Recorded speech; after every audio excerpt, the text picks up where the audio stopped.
ఇలాంటి వ్యక్తి ఇప్పుడు వచ్చినట్టుగానే ఇంకా ఇప్పుడు బిగ్ బాస్ నుంచి బయటకు వచ్చిన ఎవరైనా తగలేరు ఇలాగా ఎలా ఈ ఫ్యాన్ బేస్?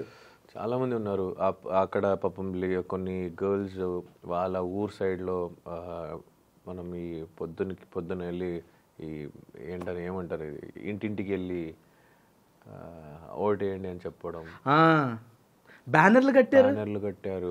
వాళ్ళు పాపం వాళ్ళకి వచ్చేదే పాపం ఎంతో కొంత, దాన్ని దాచిపెట్టి నాకు ఏదో గోల్డ్ చైన్ కొన్నారు అంటున్నారు. అమ్మ నాకు ఎందుకు ఇవన్నీ, దీనికి ఏం చెప్పాలో అర్థం కాదు నాకు. లవ్కి లిమిట్ లేదు, ఇది వీళ్ళు ప్రూవ్ చేశారు.